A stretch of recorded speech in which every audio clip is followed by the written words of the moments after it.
Hey, y'all. Welcome to your show. Don't be a victim. I'm Lee Turner Jr. of Tango Firearms Training. And I'm Buddy Myers of Tall Guns. Welcome back for another, cold week. I think we're having the cold blast just as bad as you are over there in Colorado, buddy. Wah, wah, wah, wah. we It's 40 live with here, it. man. Well, it was 18 degrees at my house when I got up this morning. I don't want to hear about your personal problems. Sorry, well, it does say 48 now, but yeah, you would not believe these people, the way they dress down here when it's 48 degrees. I mean, we look around at snow coats, boggins. I'm just like, okay, we're not in a snowstorm. People throw a good hoodie on, you're good. Oh, I know. It reminded me when I was when I lived up in North Carolina, we'd have what they would call a cold day, like 40. And I'm out there, my wife's out there, the kids are out there, maybe a sweatshirt on. And these people are running around with Arctic parkas and, multiple pairs of pants on because they're cold. And I'm going, really, guys? I know the humidity is only 104%, which makes it a little colder, but it's not that bad. Now, the humidity does make it a different type of cold down here. So, I mean, because you got humidity year round, but this is not weather that they usually are used to down here, let's say. So I know Tennessee got hit with a big snowstorm. So I think it's just the fallout from that. That was called the Cincinnati Bengals. Yeah. Sorry to any of you out there in Nashville. I was surprised the Bengals won, and I was not pulling for the Bengals. The two teams I was pulling for, one of them lost with a field goal from out there in the left coast team. The other one, they won with, a flyover state team, and I am pulling for the Chiefs all the way through. And I'm a Broncos fan. How about that one? Well, Alabama's not a big NFL fans. No, but don't you get in the way of the SEC without, University of Alabama and, Bear Bryant, don't you be talking about them. Let's just say that when the Roll Tide's lost. Oh, it gets ugly. You felt it in the air this year. You felt it in the air. Any of you that are down there in the South, if you ever get the chance, and I'm going to do a hapless plug, and you go to Birmingham and you go to the SEC headquarters, inside there's a statue with Bear Bryant, one of his assistant coaches, and there's a young person kneeling in front of him. That was done in Loveland, Colorado, and that young football player who's kneeling that did that for that statue is my son when he was young before he went to the Marines. So you get a chance, take a look. And if you think he's good looking, you can thank me anytime. It's all about genes. Even though he is single, he's not looking right now. No, he's not looking. He is a single, happy homeowner, happy business owner. He's really happy. Him and his dog. Don't throw all that out, man. They'll be knocking at the door. Yeah, well, he knows how to shut it really quick. He's been around the barn once. A good man who owns his own home and a vehicle is kind of hard to find nowadays. Oh yeah, and he bought I told you he bought that new truck about 7-8 months ago. Well, he bought a Kia Sorento last week that he tracked in by ship because he said, I need something better to run, for the business I do. But it gets like 41 miles to the gallon, Lee. It's a hybrid cross, and he's like, boy, I'm happy. I loved my Jetta, but it only got 30, so he's cut his fuel consumption by 30%. No, and that kind of leads into what maybe we want to talk about today, especially with the crime and everything going on. Did you see when the carts that were being unloaded out there along the train tracks on the coast in California? We call those intermodal containers. Goodness gracious. They were robbing the debris that was along the track. Oh, yeah. If you didn't get your Amazon Prime package, folks, it may be laying there. I have one of those. Yeah. It finally made it 22 days late, and it was part of one of those from a Walmart distribution center through Amazon Prime, which, of course, I got credit for. But, yeah, they're just jumping on the trains. Yeah. If you're wondering where your package is, that's where it's at, people. Or God forbid it's your pharmaceuticals. And guess what else they found laying in that stuff? N95, KN95 mask, other medical stuff, testing kits for COVID, and all kinds of other types of chips, computers. So yeah, I mean these are criminals. And here's the rub, right? Interstate commerce, intrastate and interstate and international commerce. That is the protection of your travel lanes, i.e. highways, railroad tracks, maintenance of ways for the railroads, ports, airports. Who do you think's ultimate domain it is to protect those?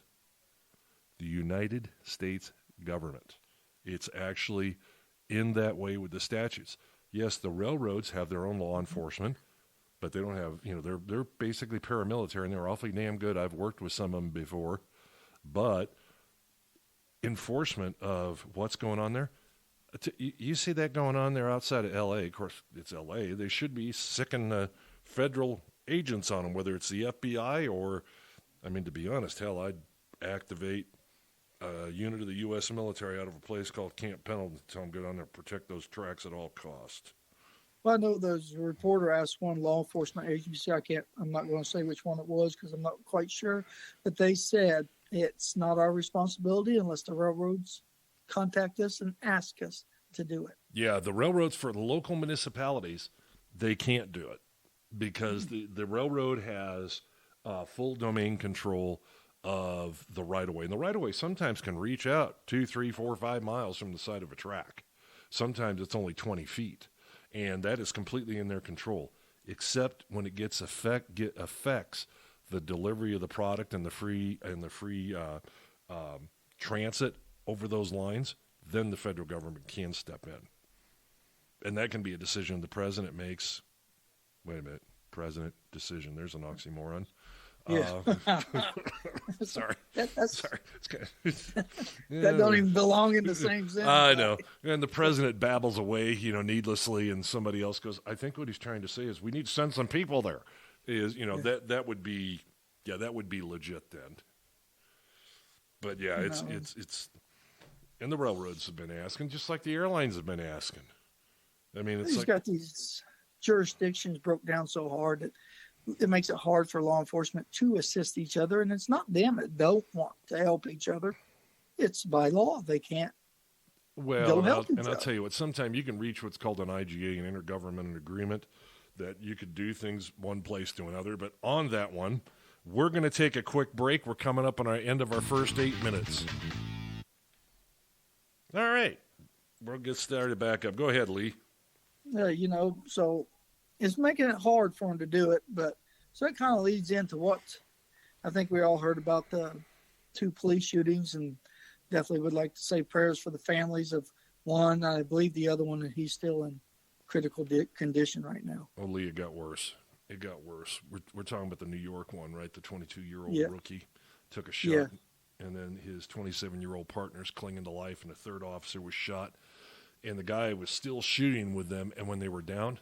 But in Houston, Texas, a constable was also shot and killed. And just here, over the weekend, along with these other officers, New York City, we got 5 that have gone down so far. You've got them going down all over the place. And Lee's right, we should take a moment of silence for our men and women in blue to appreciate what they're out there dealing with.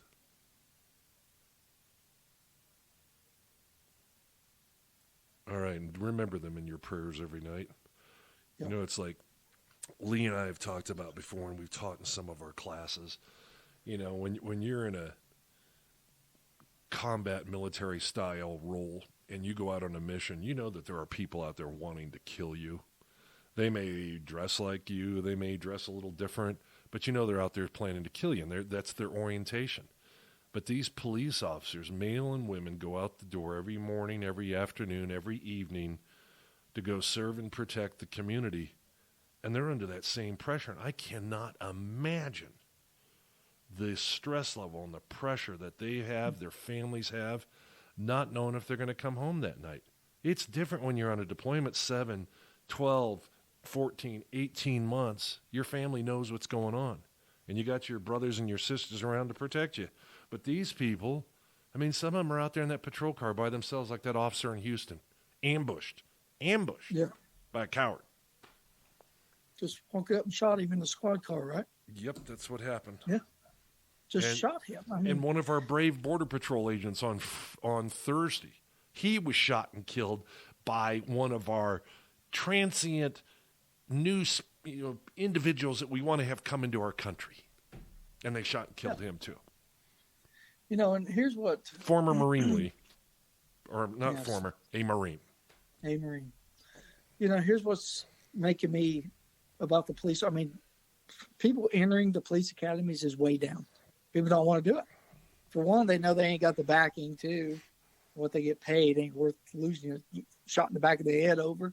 But I've recently joined TikTok, and the only reason we did this was for the Marine Corps League, where we're going to start posting some shooting competitions with our shooting team down here.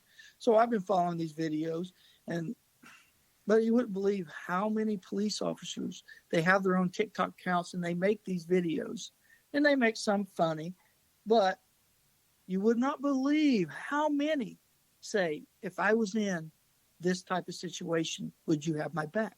If I was in a shooting, would you come and help me? I mean, when they have that type of fear running through our police forces, that they're saying, we want you to have our back. If I'm being shot at, would you be the one to help me out? I mean, what is that telling you right now, buddy? You know what I mean? If they're saying, we need help, we need it from civilians. It's the erosion of society, Lee. We've talked about this in the show before. It's the playbook of how do you erode, how do you take over. I mean, it's the whole reason why you use certain intelligent tactics, not unlike that bully over there in Russia's using in Ukraine to undercut their governmental folks, undercut their law enforcement. Same stuff that took place, with over in, to be honest, in Afghanistan, Taliban, Iran, I mean, it's their damn, what is it? They call it the guard. They were in there undercutting stuff. So yeah, it's the same stuff. Undercutting the stability of our society, eroding law enforcement, eroding the district attorney's office. That's all these ding-dongs we got there, because it's a three-legged stool. I heard this put best by a sheriff over the weekend I was talking with, that you've got law enforcement, you have these DAs that could be progressive that cause problems, but you also have these judges. Judges can be elected or appointed, and then you have the choice to make decisions to have them retained as a result of an appointment.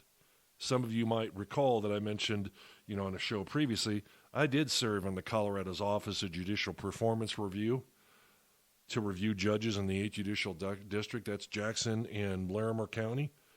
And yeah, you ought to read those things that are in the state electorate stuff with the blue books, we call them here in Colorado, because that's where you find out what the hell they're really about. But, you need to pay attention. Who's getting elected? Who's being appointed? Whether or not they're the $100 bailout, like we've got those officers shot and killed up there in New York. And it's one killed so far. I'm praying to God the other one survives. The young woman stabbed with a knife at the furniture store in Los Angeles. The young woman shoved in front of a subway train. The little girl out with her mother in Chicago this weekend, 8 years old, gets shot. The 1-year-old baby that got shot in New York. I mean, good God, I could go on with the list forever. And then we try to blame it. Oh, it's a gun problem. No, it's a society problem. And we are undereroding our law enforcement. We got these, DAs. We got these judges. I mean, it's just don't think it's an implement, because that woman who got shoved in front of the subway, there wasn't a gun there. The young woman in L.A. got stabbed with a knife. The other people? And it's coming down to leadership. I mean, like that Eric Adams. This dude ain't no mayor. I know he's an ex-police officer, but his response to all this was, well, we got to stop the flow of guns. It's not the guns. It's the people. They don't fear you. They don't fear your laws. They don't fear criminal punishment, Well, they don't have to fear it, because there is none. I mean, there is none. You listen to that new swashbuckling idiot stick in the Manhattan DA's office. Well, I'm not going to prosecute anybody if they assault a police officer. Really? So they could take a gun, like this guy that shot those 2 officers, 3 officers total, and you wouldn't prosecute him, right? That's basically what he's telling us. So if Yeah, he shot your kids, shot your wife, shot your friends, they'd walk. They'd just walk. Yeah. And he had like 5 prior arrests to that. Oh God, he went back for years. It's like that guy that stabbed and killed that young woman out there in California, all the way back to 2010. So that's 11 years of history that he had. And matter of fact, he'd gotten out on $50,000 bail out in South Carolina, flew himself to another land of opportunity. And of course, you can't say it's Democrat and Republicans. I mentioned last week, it's P's. It's about P's now. It's not about D's and R's and I's. It's P's had got him out, and he left and went to another place to do harm. Yeah. And he was on probation for like assaulting a police officer or something already. Oh, probation of these bad guys. It's just an inconvenience. It's an inconvenience. Yeah. Now, we're coming up on our next 8-minute break, and Lee will talk after this because I've been going on for a while. So we'll be right back. All right, Lee, you have the floor.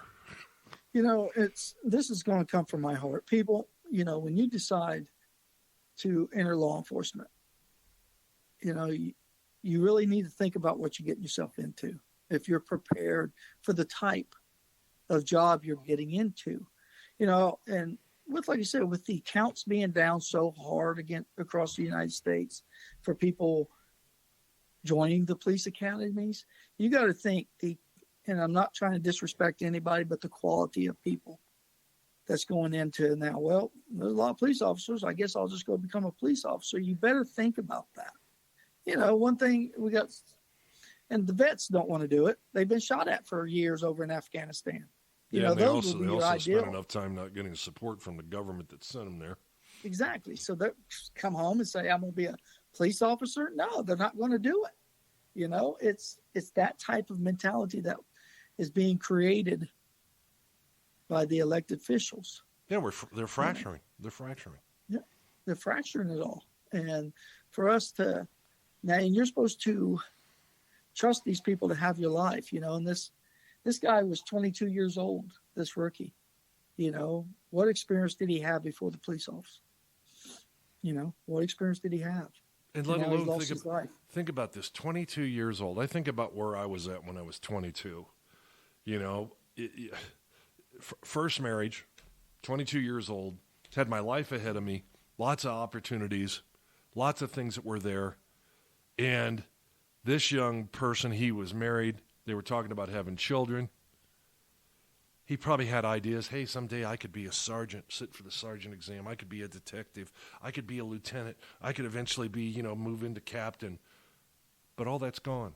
All that's gone in the matter of a moment because of a domestic violence call with a career criminal. Who probably shouldn't have been out in the first place. No, he shouldn't have been. But we have activist DAs. Yeah, Officer Riviera, he was executed. He shot him in the head. Well, yeah. Plus, when he was down, he shot him. He shot him. Both of them, Lee. He shot them multiple times after they went down too. You got to see that damn gun he had. It was a Glock, but he'd gone out and bought one of those 50-round drum magazines on the bottom of it. That was just pumping him. Just pumping. And back in the day, years ago, before all this came out, one of the qualifications, you had a couple of years of college. I'm telling you, a couple of years of college does not replace military, when it comes to being in law enforcement. It doesn't help you with that trigger finger placement. It doesn't help you when to fire, when not to fire. It may help you, though, to make the decisions from a criminal justice perspective about the right, the wrong, excessive force, not excessive force, how to read somebody, their Miranda rights to make sure that they understand so it's a justifiable arrest, policies of search procedures and evidence retention and preserving evidence at the scene, how to write a report that, doesn't look like it was written by, an 8th grade person. But to Lee's point, L.A. had such a problem, and I'm going to go back 20 years ago with officers. It used to be LAPD. You had some pretty good guys out there. But they had such a problem recruiting. Their recruitment strategy was, can you fog the mirror? Okay, you're in. Yeah. But that's how bad it got. Mm-hmm. And that's where we're getting to today, because people's not wanting to join. And I'm just saying, be very careful, people. Make sure you are prepared for what you're about to go into. That you have now a high probability of losing your life, and that you must be prepared that you got to make the right decision. Am I going to draw my firearm, or am I going to draw my taser? Because we already seen one female who made the wrong mistake. And she was a female police officer. She made the horrible mistake of drawing her firearm when she thought she was drawing her taser. Well, yeah, and if we're going to talk about the equipment side of it, this comes to your FTOs and your TOs, field training officers and training officers with the departments, about training the people ad nauseum, and also telling the union to butt the hell out that, unless they're going to pay you to practice, don't do it. Don't use your own ammunition. That's also a lot of reasons law enforcement use a lot of shots at a scene. But, learn to be cautious. Don't stand right there in the middle of that doorway. Don't get overly confident with that damn body armor. I train, as you all know, security officers, and I have a lot of law enforcement officers that come through as part of that now. And it's like, don't be overly confident in that body armor. I've seen it fail. I know, by the way, you ain't wearing it on your head. And a lot of times it's not covering your femoral artery. You take a hit in the leg. But, and knowing how to talk us through it. I mean, there's so many pieces, with law enforcement. Not just about drawing a gun, shooting. It's about knowing how to communicate, how being part of the neighborhood. I mean, you go back to the old cop back in the 60s. They were part of the neighborhood. They patrolled, even in the 90s, foot patrols in the neighborhoods to where people knew who Officer Joe Brown was. And that if there was something going on, there's a guy, Officer Brown, that we've seen in the neighborhood here that's a little different. He's a little strange. It's not one of the people we regularly see. You might want to check him out. No. But, that stuff's gone. That stuff's gone. Before I'm going to ask Buddy to talk about this next topic, but I do want to state out to my brothers out there in the Baldwin County Sheriff's Department who I've made friends with through the league. And yes, I would be one who would have your back even in a firefight. I know Buddy would, but you got to think, people, we're trained. We know what we're doing when we draw our firearm. And you got to think about that too. If you think you're going to roll up on a police shooting and just start slinging lead, you got to think that police officer is already being shot at. Now, he thinks you rolling up shooting at him too. You might take one from the police officer. I roll up, see you shooting that way at a police officer. I might start shooting at you. Yeah, this is the fool rushes in. Yes. Tell you what, we're going to take another break, and then we'll come right back to this subject. All right, Lee, go ahead. And so be very careful when you decide to step in. We should always, if you see a police officer, a female police officer rolling around with a big guy trying to get cuffs on him, jump on top of him, restrain his legs, grab an arm, scream at other passersby, grab the other arm. You can help them restrain them.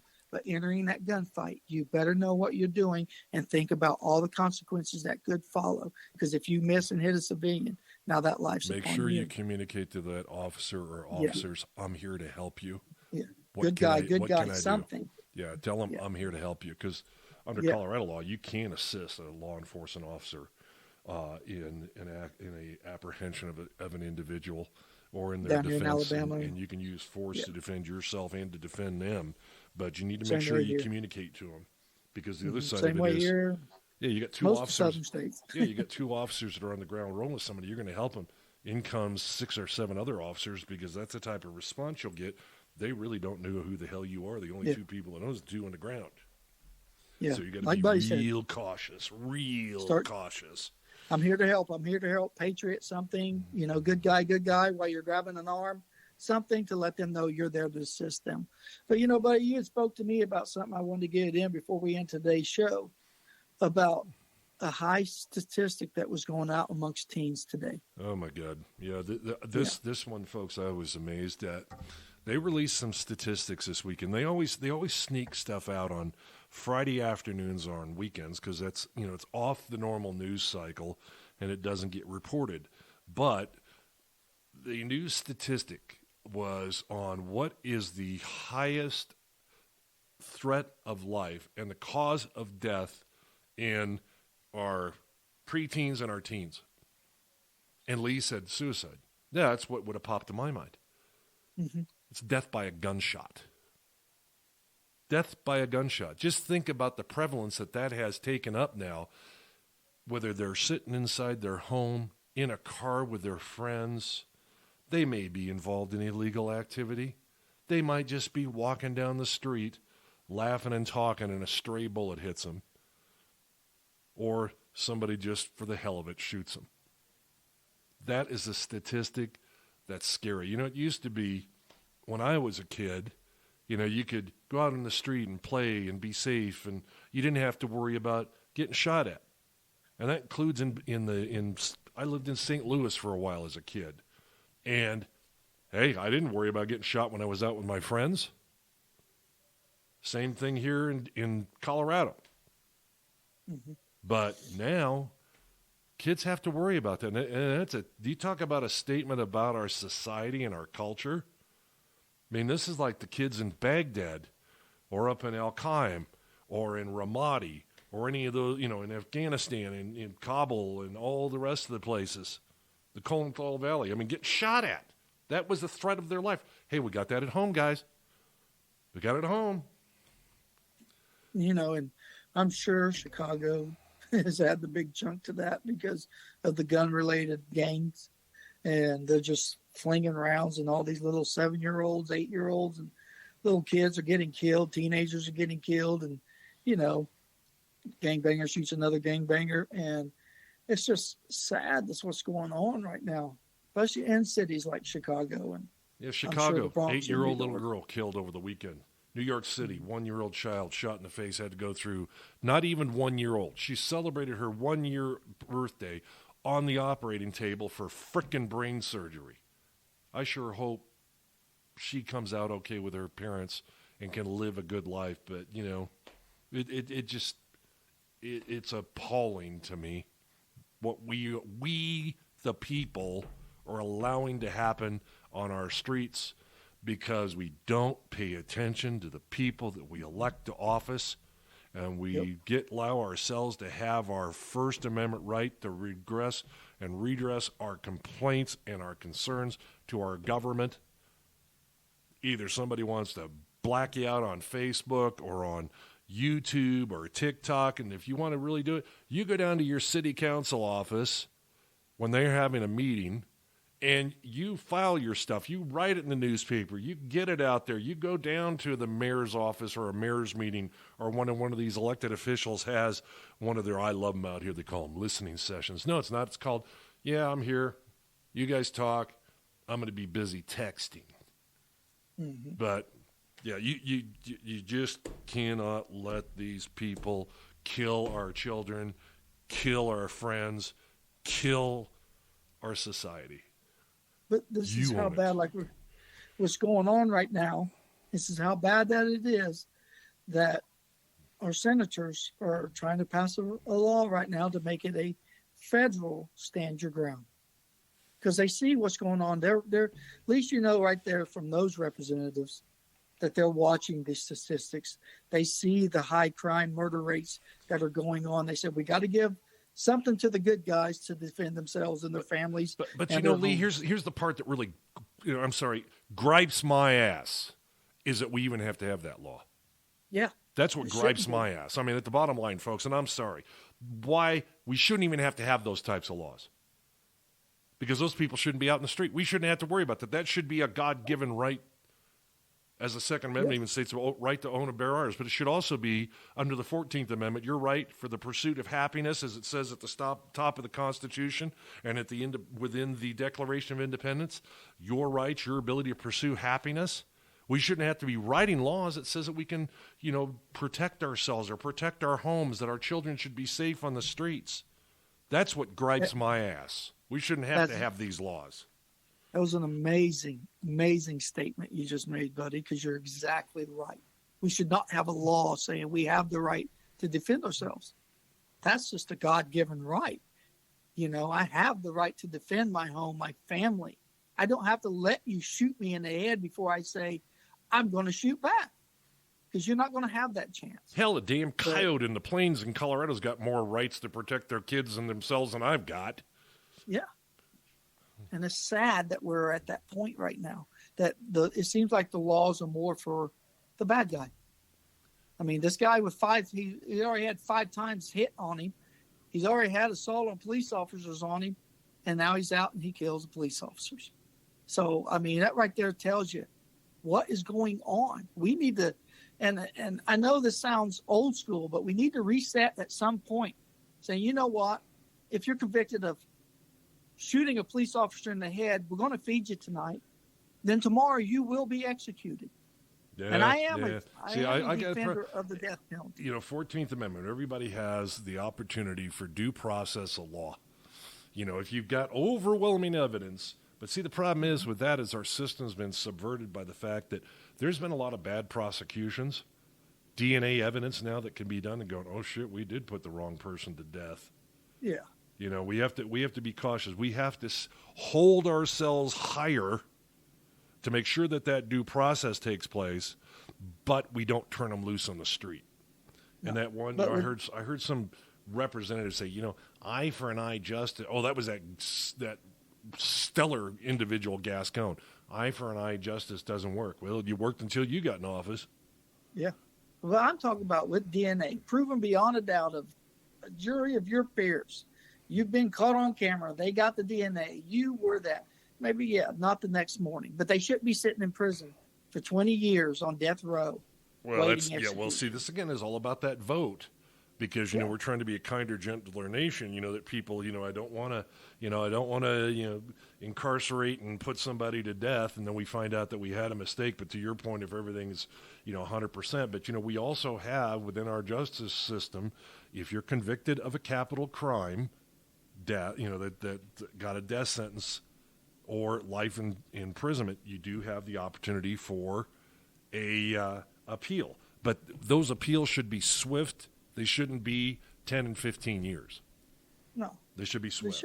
They should be a lot swifter. We got to fix the justice system. Oh, that goes back to that 3-legged chair. The judges and the DAs. Because if the DA's elected and somebody's sitting on let's say in a jail cell for 10 to 15 years waiting for their appeal, by the time they finally get a DA's office that's going to hear it, it may not have been the guy originally. It could have been 2 different people that have been elected in that office. And they're going, now, why in the hell we got this case? Yep. And then we'll just let them out, yeah. And where is the justice for the families? A guy lost his daughter, his teenage son. Yeah, victim justice? Hang that up. That don't exist. That could be a whole nother show. But these people are even denied that. So. Oh, yeah. That's just where I was going with that point. If you look at Russia's statistics, they execute them pretty quick. So their homicide rates is a lot down. Yeah, be careful their statistics, though, Lee. They kind of wrap anybody in there. Political dissidents, somebody wandered over the border, no, you're an American agent, and you committed a crime, we're going to do you in. Yeah, I'd watch your statistics. That's like quoting the Chinese Communist Party's numbers on, COVID. There's an accurate set of numbers and truthfulness in there. It's like the last thing you want to see in the CCP is a train, kind of like Yellowstone taking to the train station. You don't want to hear that saying in Oh, CCP. God, no. I'm taking it to the train station. As you cross over the Wyoming border, you're going, where is it? Oh, you're about to find out, buddy. Yep. And that's the other thing, since we're getting close to closing this out today, that I would ask you to do. Boycott the Olympics. Those young men and women, they're great athletes. But I'm kind of in the camp with Enos Cantor Freedom. We have people, the Uyghurs, a Muslim faith-based people that are being enslaved, they're being tortured, they're being raped, they're being used to build phones and TVs and things for the Olympics and the little plush dolls. But nobody wants to talk about them. All we want to talk about is the record that'll be set, or that the Chinese, they're such good people. Well, there are some of the Chinese that are good people, but not the CCP, Chinese Communist Party. But boycott them. Don't watch them on TV. Don't give them the notoriety. If you want to read the statistics, read it in the paper the next day. Don't watch it on TV. Don't burn up the cycles on your DVR. I beg you in support of those people not to watch. Because there is a way we can unite across the United States. boycotting, not buying, not doing this, we can unite. And not everybody's going to unite. We know this. But there's ways we can make them feel our frustration. You know, like me, I won't buy Carhartt no more. I love Carhartt. That stuff keeps you warm. But I will not be buying Carhartt again. Okay? They went against the Supreme Court's decision, and they're still going to mandate these jabs on their people. And whether you're for a jab or you're not against a jab, it's still the right of the people to decide if they want that jab. Yeah, I'm not. And that's what I'm fully vaxxed, or I'm not anti-vaccine, anti-jab. I'm anti-mandate. Don't frickin' tell me what I can do or not. It's why I quit flying. Yeah. You will surrender to our agents, and I'm sorry, jerk off. I helped create this organization back in 2002. You're not going to tell me what the hell to do. You're not laying hands on me. Yeah. It's not about being for or against. It's just about your rights as an individual to make a decision that's best for you. It's best for you. As you can tell, folks, that I took my nasty pill this morning. Yeah. We get fired up. There's some topics we like to get fired up. You know, we want to do, training, as you guys see. We do a lot of training shows. But then there's days we just want to get on here and vent what the hell is going on right now. And I look at this as training. I look at this as training. We are trying to convey a level of knowledge to you, whether it piques your interest to go check more, to look around. And, oh, by the way, if you want to see some really good videos, go to a new service called Rumble. A guy named Don Bongino's out there. YouTube blew him up because he was saying the same things that the federal government was about masks, which I thought was hysterical.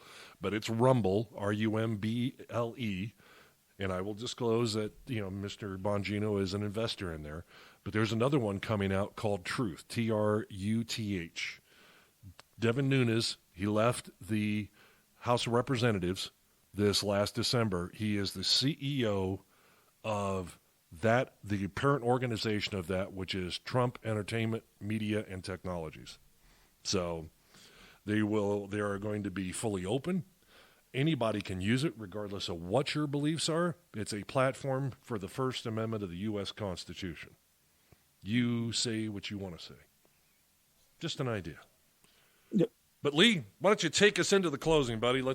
I've got work to do here, and you probably got to go find a beach to lay on or something. So we got a meeting tonight, and I'm gonna, people, I'm not going to change my closing ever now, because I was out with dinner with a couple the other night, and she says, Lee, every time you say that, I think about that now when I'm out in public, watching my family six. It makes me. So if I put that in the back of your brain by it closing, saying, watch your six, watch your family six, watch your friends six, and watch our brothers and sisters in the blues six. And as always, as long as you have our Lord and Savior in your life, 6 feet ain't so far down. And remember that freedom is not won on the battlefield, but in the school and the home. Teach your children, teach yourself about freedom. And until the next week we get together, y'all have a great one. And this is Tall Guns and Tango Firearms Training signing off for another week.